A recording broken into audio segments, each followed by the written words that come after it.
Hey guys, so this episode's going to be a little bit different. I don't have a guest with me on the show, but what I do have are some pretty good questions. I'm going to be answering a bunch of questions about our documentary Minimalism that we released last December to Netflix. I got a lot of really great questions in from this previous project. I'll get into that, talk a little bit about the backstory there, as well as a couple of the latest projects that I've been working on and some recent developments that are pretty exciting and pretty terrifying at the same time. Let's do it. This is the Ground Up Show.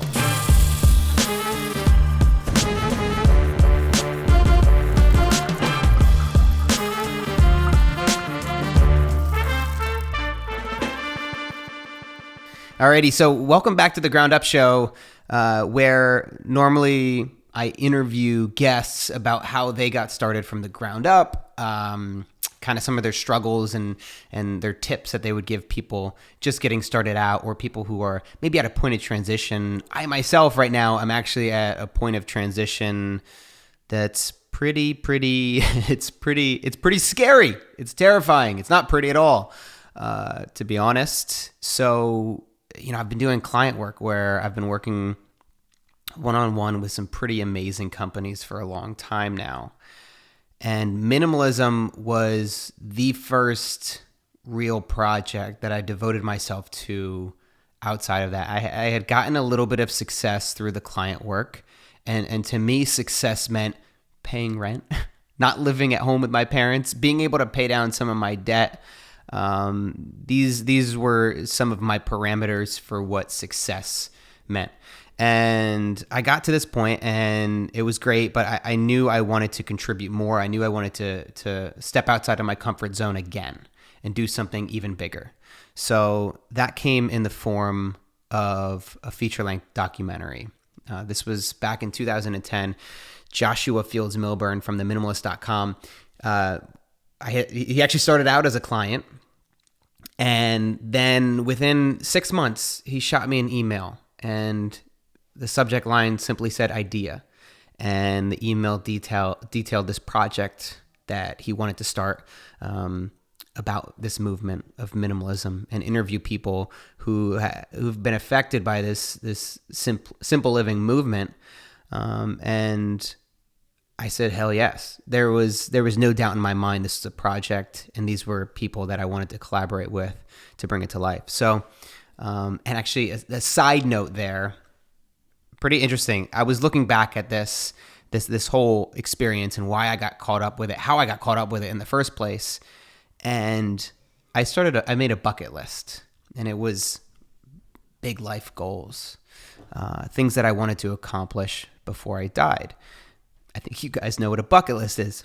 But anyway, at the top of the list, I look back at this. I totally forgot about it. It said, make a documentary about something I care about, word for word. And then 6 months later, I don't believe in The Secret, guys. I'm not very frou-frou. My sister's into that stuff. I don't really believe in the law of attraction. I do think that if you contribute and do good things, it will naturally come back to you. Or if you're a positive person, positive things happen to you. But I wouldn't go so far as to say I believe in The Secret and the law of attraction. But anyway, I do think there is something to be said about putting something out there into the ether, putting it out there, letting the world know what you want to accomplish, and letting yourself know. I think that's the big thing, is a lot of times we hold on to these desires and these hopes and dreams that we have, and we don't even tell ourselves or let ourselves be honest with ourselves. So that was pretty cool. So we went out, we made this documentary, Minimalism, and the most amazing thing happened. People started to watch it and share it, and we got it onto Netflix, and it went trending. And this is something that I never expected. I never imagined. Oh man, I wrote a journal early on laying out kind of my ideas and my hopes for the project. And I said, I don't think I'm going to win any awards from this. I don't think it's going to be seen by many people, but I really want to create something I'm passionate about, and I want to be able to contribute and give back. So the turnout and the response was unbelievable. I still can't believe it to this day. But it's starting to open some doors now for me to be able to create original projects full time, original content. I do not yet make money from this podcast or my website or any of the videos that I make on that front, but creating these longer format pieces seems to be something I can focus on. So what I've noticed over the past month or two, as I started this podcast, as I started to continue to create original content, big long form content, and do client work all at the same time, it was overwhelming and draining. I had to cancel a couple podcast interviews just because I was traveling too much, working too much. I just couldn't find a balance. And I realized I couldn't do all three things at once. And the scariest thing for me was if I continued down that path of not of kind of not prioritizing and not intentionally dropping something away, something would naturally drop away. And I'm guessing it would probably be this podcast, because it's something that doesn't make me money now. It won't make me money. And it's a lot of time to produce these shows and to produce it at a high quality. It takes a lot of effort. So what I've decided to do is stop doing client work. And it's a scary prospect because I make pretty good money doing client work. I work with some pretty amazing clients, and I've had steady client work for the past forever, ever since I started. I guess in the beginning it was slow. I'll admit that, but ever since I started to pick up in 2011 or so, it's been steady. So a good 6 years of steady client work coming in.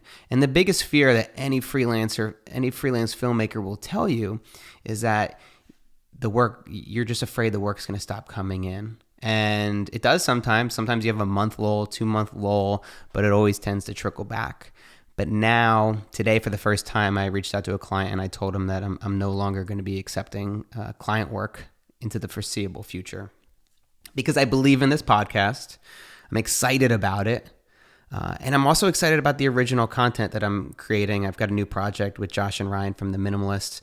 I'm really, really passionate about it, and it's not making me any money. I'm investing my time and energy into this project, but I think it's worth it. I think it's going to pay off to focus on this. And I'm just afraid that if I don't drop the client work, I'm not going to be able to continue to do these other projects that I'm passionate about and that I really care about. So that's where I'm at right now. I will continue to update you guys on the podcast to see how that's going. I have one big client project that's coming up next week, a pretty big shoot, as well as the edit that's probably going to take place over the next month.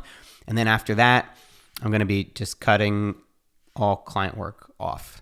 So that's probably going to be in early July is when I totally cut it off. So for the time being, this podcast, I'm going to do my best to update and keep things going here. But I may have a couple weeks here and there where I don't upload. But don't worry, in July, I'm going to get back into the full swing of things, and we're going to get going. So I did mention that I'm working on a new big project with Josh and Ryan from The Minimalists. It's a kind of a follow-up project to Minimalism. A lot of people have been asking about it. I'm going to get to some questions here in a minute from people that have a few questions about minimalism, how we went about making it. The number one question that kept coming up: are you guys going to do something new? And the answer is yes. We're working on it right now. I'm really excited about it. The structure and the layout and everything is pretty much up in the air at this point. It's starting to, as we've shot for a couple weeks, it's starting to kind of turn into something, but at this point it's still a long ways out from being completely defined. So what I recently did was I made a series called Making Minimalism, and it was a chance for me to go back and look at what it took to make minimalism. It was my first feature-length documentary. I was a one-man crew for pretty much the entire thing, and it was challenging. It was one of the hardest things that I've ever done in my entire life, and I thought there was a potential there for me to be able to share some words of wisdom, some words of regret about this project. And I think the main reason is because a lot of times you see a final project, you see the final film, you read the final book, and of course that's the way it was supposed to be. Of course that's the direction that project should have went on, but that's not always the case, and that's actually probably never the case. There's always going to be 100 revisions, 1,000, 1,000,000 different ways that a project could turn out, and there are often struggles and hurdles and roadblocks that need to be overcome in order to finish a project. So that's what Making Minimalism did. What I did on episode 5, I asked for everybody to give me their questions, and then I myself and the minimalists responded to those questions in episode 6. So that's released. If you guys want to watch that series, I really suggest, if you haven't seen it yet, go check it out. Whether you're into filmmaking or not, what I've seen is kind of creatives and people who are looking to take an unconventional path. They've all seemed to get a bit of value from. And even if you're just a fan of minimalism, I think it may kind of open your eyes to what our strategy and mentality was going into this film, what were some of the lessons learned. So I want to get into some of these questions right now because we only got to like 5 questions on the Q&A with Josh and Ryan in episode 6 because we were quite long-winded, and there were some questions that were either too technical or they just didn't fit. It was maybe more personally based on my life, and since I had Josh and Ryan there, we only had about 30 minutes to chat before they had a live show. I figured, why not go back through some of these questions and then I can kind of do a better justice. And I want to keep doing this more. So I'm sure that as I do this podcast, as I interview people, questions are going to pop up. I'm not the best interviewer in the world. I'm getting better, but I think, so if you guys have any questions about the guest or questions about me and my story, I think it's going to be a great opportunity for you to be able to so ask questions. Shoot me an email, hello@mattdiavella.com. That's MattDavella.com. And I will answer them. We'll start a new segment on the show if we get enough, or I'll kind of accumulate all these questions and answer them on these kind of weekly solo episodes, monthly solo episodes. I'm going to start doing more of them. All right, so let's get into it. Let's see some of these questions. This is from Pam. This documentary has literally changed the way I look at stuff. It has made me take a step back to truly evaluate what matters the most to me in my life. I love taking pictures and videos of my family and friends regularly in order to be able to share it with them. What's the easiest way to do this? Using iMovie, or is there another platform you would recommend for the average movie maker? I think iMovie is good enough. I mean, I've used iMovie like way back when I first got started out. I used actually Windows Movie Maker. I'm not sure if they still have that, but back in the day, I didn't have a Mac. I had a PC, and I also had no money. So that was the perfect platform for me to be able to do it. Like, don't get crazy with your editing. If you're just trying to compile some family videos, have it be straight cuts. Don't do fancy transitions. It's gonna be like super cheesy to look back on those if you kind of fill it all up with these cheesy transitions. Got it. Okay.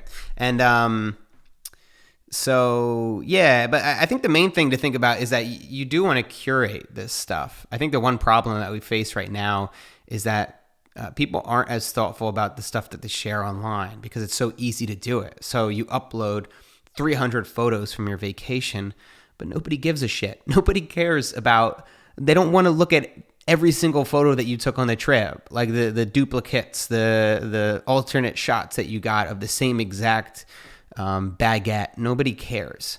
So what I will say is just pare down on it. Like, be thoughtful, be intentional about it, edit down. If you got 30 minutes of footage, cut it down to 2 minutes, and then maybe share it privately with family and friends. If you want, you can post it publicly. But yeah, I think that's important. I think it's also important to continually do this if you kind of want to get a grip on it and you want to actually use and share this footage. It's very easy to just keep shooting and then never touch it, never look at it again, which may be fun to look back on in the future. But if you want to get some value out of it now, I'd say just just start kind of trying to curate and keep organized as you get things going. Would you consider making another, this is from Sonia, would you consider making another documentary that focuses less on Josh and Ryan's tour and sit-down interviews and showing more about what minimalists fill their lives with instead of things and the science behind excessive consumption? That's a fantastic question. Answer, yes. To elaborate, I would say I really do want to do this. I want to focus on kind of I guess you would call it the everyday minimalist. People who aren't necessarily bloggers, writers, authors, podcasters. I think there is some value in going into kind of your maybe your classic American home, if there is such a thing, because we are such a diverse country. But it would be great to touch on a few different stories, a few different perspectives, and to see some of the struggles that people have every day with letting go. I think that would be fascinating. And the science behind excessive consumption, I'm all over it. We're definitely going to be covering that. Although I will say that probably will require some sit-down interviews. If we're talking about excessive consumption, we're going to have to talk to some experts and not just pull shit out of our ass. All right, so Maddie's got an abstract question. I have a very abstract question. It seemed as if the goal for this project was never to make a profitable film, but instead to bring Josh and Ryan's mission statement to a wider audience using an accessible format and to solidify their mission as a true movement. I feel like that was an altruistic goal that really paid off. So how does that inform the projects you're working on now? Would you like to recreate that for your next doc or long-form project, or was this lightning in a bottle? It's kind of what we're doing now, again, where, yeah, it was certainly never about making a profitable film. I never thought that we would break into the green on this. I thought my goal while making it, because I did spend a lot of money on it. At the end of the day, I personally invested about $15,000 into the project, which it depends who you are. Like, some people might say, "Oh, wow, that's pretty good. That's you really didn't spend that much," because documentaries are expensive. Most of them cost a couple $100,000 to make from beginning to end, to put it all together. So me spending $15,000, but like me personally as a human being, that's a lot of money, and I'd never expected to spend that much before we got into it. Josh and Ryan spent much more than me. At some point during the process, I hit up Josh and I was like, dude, I can't keep putting money into this. And at this point, I'm turning down client work to be able to continue working on this full time. So he's like, dude, say no more. They covered everything from that point on. But up until that point, I spent $15,000. And my goal was, hey, if we can break even, that would be fantastic. If I could just get my $15,000 back. My goal now is a little bit different, I would say. Like, I'm certainly not thinking about the money, but I love doing this. Creating minimalism was the hardest thing, but it was the greatest thing I've ever done, and I want to keep doing it. So in order to do that, you do need to make a profit. You do need to do better than just break even. And there is some value in creating art for art's sake. But one of the big things that I'm trying to get across and talk about on this podcast is that you need to get paid for your art. So we're certainly not looking to get rich from any project that we create. It's always values first. It's always, hey, what value can we add? But at the end of the day, if we want to keep doing it, we have to be able to make money from it. So I think it was lightning in a bottle, and I'm going to see if we can't strike twice. Brian Tier says, love this, brother. Congrats again. I was just on Brian Tier's podcast. He's an amazing dude. He's from South Africa. He works with my friend Jacob Sokol, who was on the show. If you haven't seen his podcast, I'm going to mess it up. So let me find it here. It's called The Quarter Life Comeback. And it's similar to my podcast about turning points, and I really suggest you check it out. So episode 63, Getting Out of Debt and Redefining Success with Matt D'Avella. That's me. Check it out. It's really good. I might put it in the show notes. Otherwise, just Google it. Okay.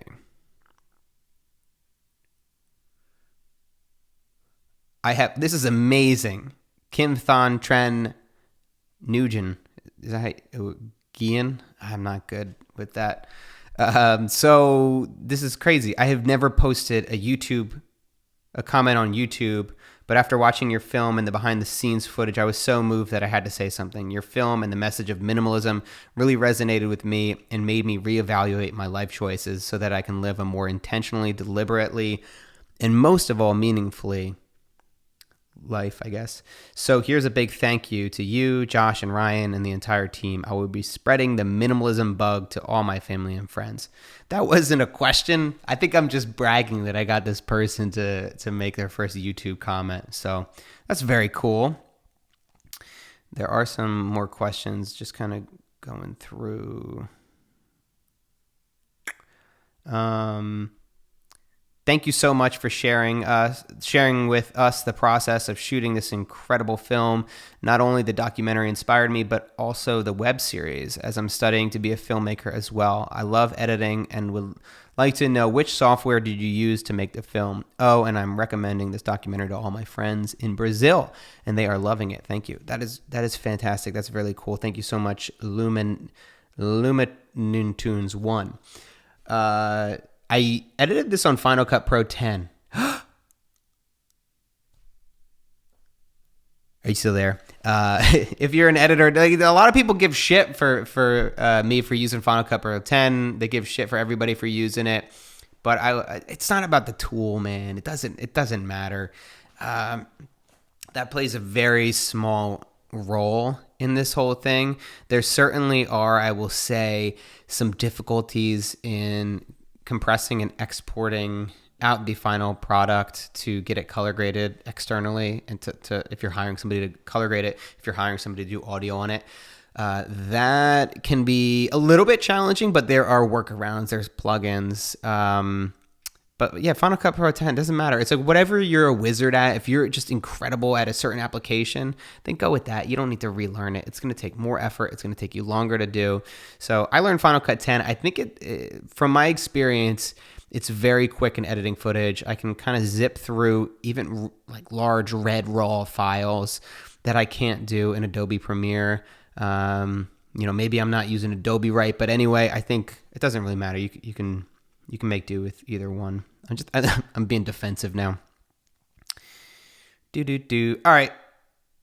Josh Bickford, what's up, man? I'd ask a 2-part question. What is the one thing you learned that you tell everyone they have to do? And what's the one thing you learned that you tell everyone to avoid?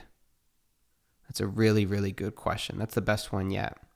The one thing you learned that you tell everyone that they have to do.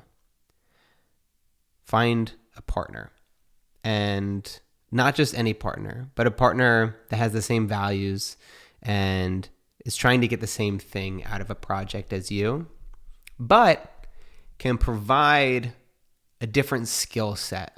So teaming up with, we had quite a few producers on the project.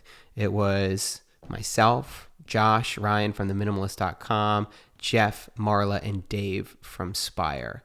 And we all brought something very unique to the table.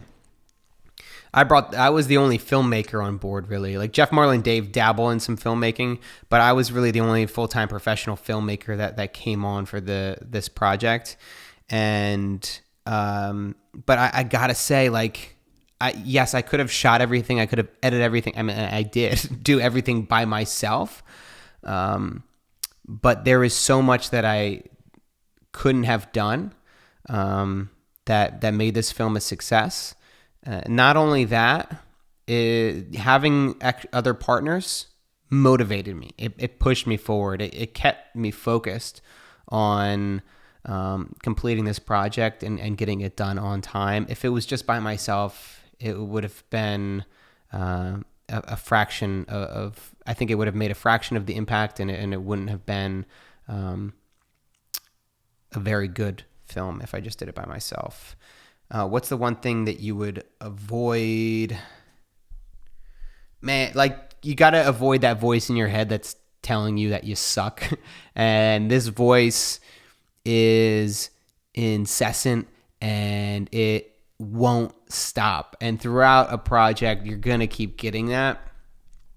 Usually it's when you're not working on something, when you're sitting down and you're in the element and you're in the moment of editing a project, that voice doesn't really tend to come up because you're busy. You're distracted by actually doing the work. But in between those moments when you're not, you're going to have a lot of doubt. Just tell it to shut up and keep moving forward. That's the advice that I would give you. Do not give in to that shitty voice in your head. This is actually, Stephen Pressfield has an amazing book called The War of Art. And he calls it the resistance, that voice in your head. Similar to you suck, I think this is a little bit different, but the resistance is the difficulty and the challenges that we have in sitting down and working to begin with. And he says that's one of the biggest challenges that you'll ever face, is just getting your ass in the chair and starting to work. And there's a voice in your head and it tells you to do every other thing and to procrastinate in every way possible and do anything and everything but the work that needs to be done. Check it out. That was really inspirational and helpful for me as I was just getting started out. This is Jeff Hagen. Did any of you go into this with any formal or informal education on filmmaking, writing, producing? Jeff from Chicago. Like I said, I have both formal and informal education on filmmaking. I went to college. I went to Bloomsburg University, and I also went to Temple University. I transferred my sophomore year. And, Natalie. I'm going to pick this up. Hey, Nat. Hey, baby, what are you doing? I'm recording a podcast right now. Oh, okay. What's up? You're now, or should I not come? Yeah, no, you're going to be on the show. No, you're lying. Yeah. You want to say something? No. Should I not come home? Or? No, you can come home. This is like a solo podcast, so I'm just doing it. You loser. I'm not a loser. It's. You wanted to go out to dinner with me because I was coming home early. Oh yeah, where do you want to go? Podcast. I don't know, somewhere where we can sit outside. I was thinking maybe Concord Hill, that place. That's white. That's cool. We could do Zona Rosa too. Okay, bye. Bye. That's cool. So back at it. I gotta finish up because I'm about to go to dinner, I guess. All right. Let me finish that question. Yeah. So I did have a little bit of formal, a little bit of informal filmmaking background. Although I went to school for broadcast telecommunications, which isn't quite filmmaking. The filmmaking side of things is like a different breed.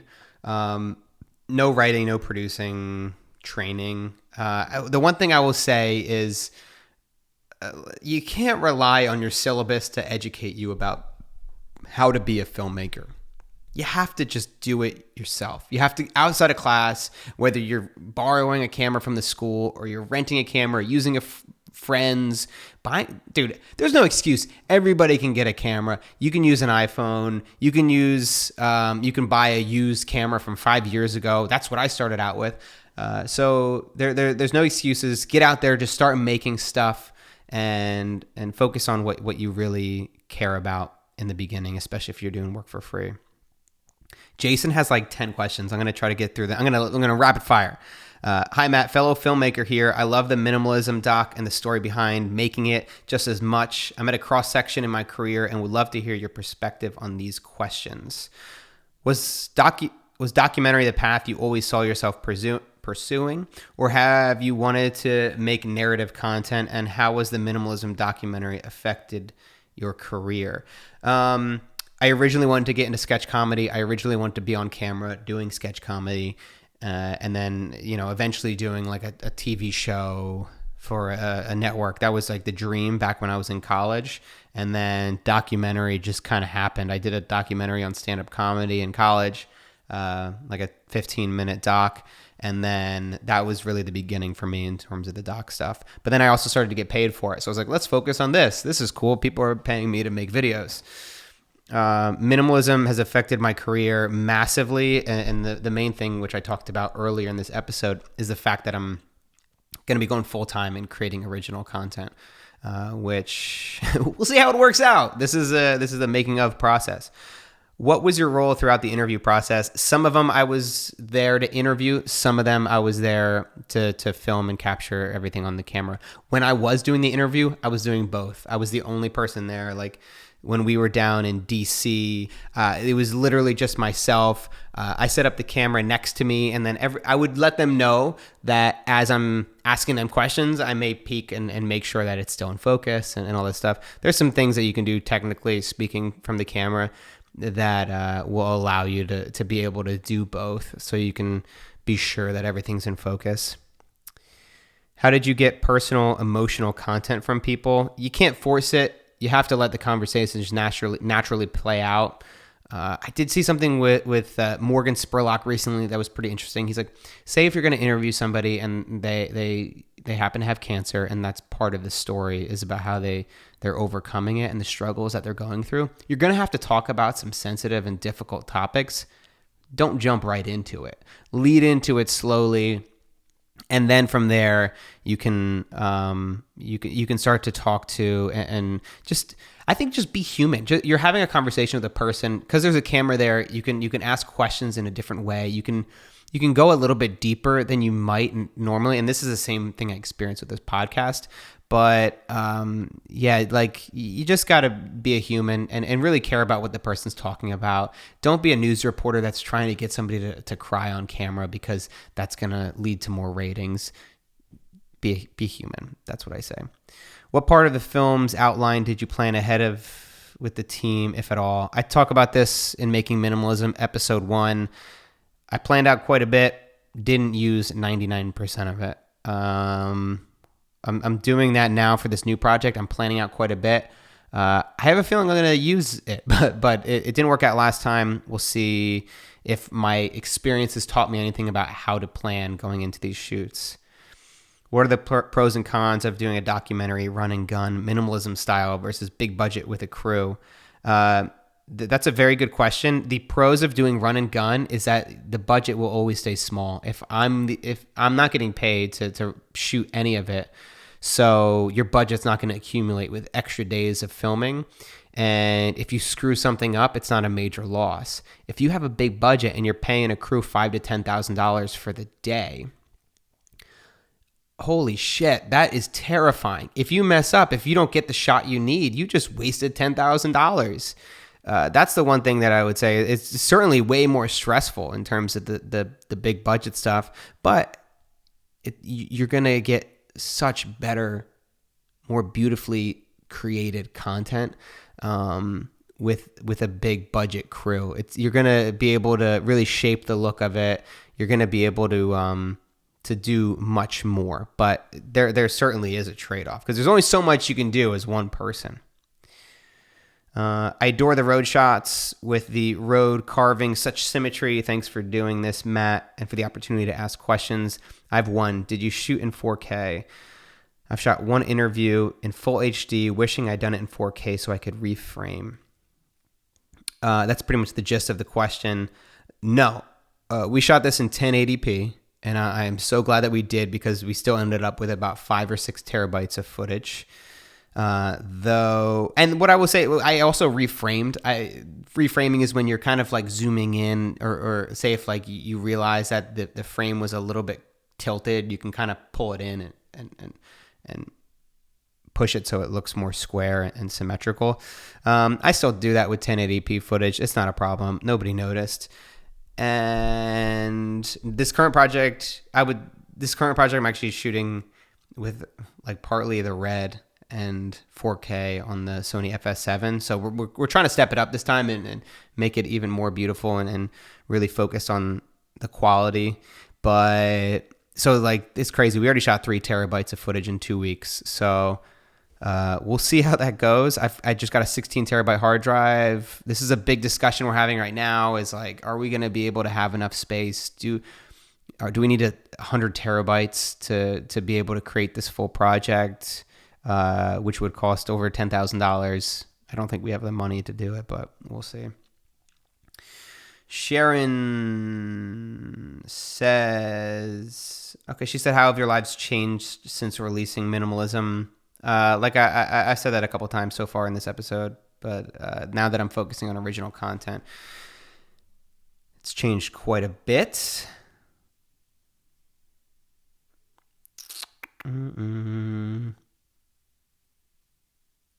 Okay. If you were to do it all over again, Roger asks, what would you do differently? I would have shot more. It was hard because we were on the road with Josh and Ryan, and we as in me, I was just following them around filming as much as I could. And it was pretty draining to film every single day or nearly every single day. So sometimes you get lazy when that happens and you don't film the establishing shots you're going to need later on. You don't use a tripod, you shoot handheld. And that's just the nature of it. Sometimes you just are drained and you just can't do it, or you cut some corners. I've never been thankful that I cut a corner. So I would say, don't cut corners. Get every shot you need, and your future self will thank you. Any new projects you're working on? Yes. I don't know what I can say about this project yet. I'm not going to say anything until Josh and Ryan do, or else I'll get in trouble. Hi, Matt. I love watching the Minimalist film over and over again. This is Mandy. I wanted to know if there are any plans for more films. Could you do practical steps, films of Josh and Ryan actually helping people minimize their use of stuff, and so on? That's a fantastic idea. Maybe. I would say maybe. That is a part of my outline right now, so we'll see if it makes it into the actual cut. Dan Tate Brown, hey Matt, what are the biggest wastes of time that you experienced or seen others experience?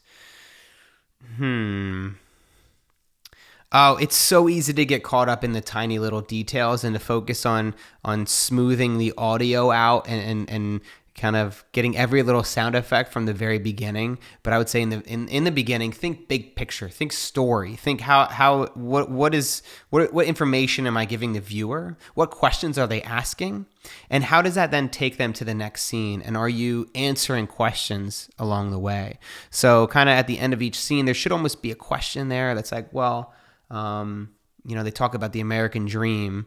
And then, hey, like, I'm curious, where did the American dream start? When did that whole thing come about? Boom. And then the next scene, we go into the American dream, blah, blah, blah. And then you kind of flesh it out, going a little bit deeper. So like a documentary like Minimalism, you got to make sure that you're not just repeating yourself over and over and over again and having people say the same exact thing. And I think that's what we had in one of the earlier cuts. So what I wanted to do was like, what are the things that make each of these people different? Like, yeah, let's figure out the commonalities of why minimalism has helped them. But really, all of them are living very different lives. So in what ways can we flesh out the differences so people can take bits and pieces from each story there? What were your organizational techniques since you apparently made it all solo? Organization was so important. I'm not going to go through exactly how I structured everything, but because it's going to be different in every editing application. It's going to be different for every project. But I just use lots of folders, lots of tags. I make sure I know exactly where everything is. And that's partly why, I think it is helpful. Sometimes it's helpful to have an editing assistant. We don't have the luxury of doing that with these projects. But also, I think the act of going through every single interview and tagging them and marking them up and figuring out where the best clips are and then organizing everything yourself, you really become intimately familiar with the project and where all the files are. Because in 4 months, when you're like, hey, I probably need another interview snippet from Courtney Carver to kind of add some meat to this one scene.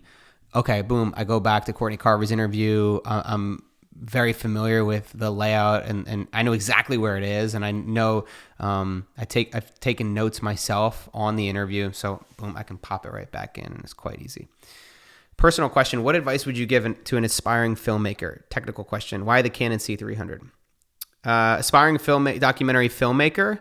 I would start out getting paid to do what you do. I know somebody that made a documentary from scratch, and then it was quite successful on Netflix without having any client work. But I think that's pretty rare to do, to have success like that right away. What I don't think is rare is being able to build a sustainable freelance business as a filmmaker. And it's going to help you hone that craft of filmmaking. So 100%, if you're an aspiring documentary filmmaker, start to try to get paid to do what you love. Maybe shoot some weddings, do some bar mitzvah videos, anything. If you're not making money now doing it, I would certainly suggest that you get out there and try to make some money. The technical question: why the Canon C300? It was like the top camera at the time. I was always Canon before that. I had a Canon XH-A1. That was the first professional camera I ever had. It shot to mini DV tape. Then I had the Canon 5D, and then the Canon C300. It was a big investment. I leased it. I don't suggest everybody do that, but it worked for me. I leased it. I got a deal where it was 0% financing for 2 years. So it was basically a car payment over 2 years, because it was expensive when it came out. It was $14,000. And then the price dropped right when I paid it off. It dropped by like $6,000. So I got totally screwed on that deal. But yeah, it was a good camera. And now Sony is making some amazing cameras. I'm using a Red camera now. There are many, many different cameras that can get the job done. It depends on your budget, what you're working with. I knew I wanted to step this up to the next level. I knew it had a lot of potential. So I was like, man, I'm going to be bummed out if I shoot this all with a 5D. And I'm thankful that I made that investment. But that's what I think I'll end on, as I'm about to go out to dinner soon. And this is something that I touched on in The Minimalist Filmmaker, is that you have to continually reinvest in yourself, and you have to make sure that you're stepping it up every time, and that this next project is better than the one you just made. Because if you don't have that kind of progression and growth, you're going to feel stuck. Anybody feels it, whether you have a corporate job, or you're a freelancer, you're a filmmaker, or you're an author. Everybody feels like they want to be growing and they want to be contributing. So that's what I would say to focus on. Keep reinvesting in yourself, because when you do that, you're going to get better, and you'll thank yourself later. So that's it for this episode of the Ground Up Show. I'm sure that there are things that I forgot, I missed. I didn't get to all the questions.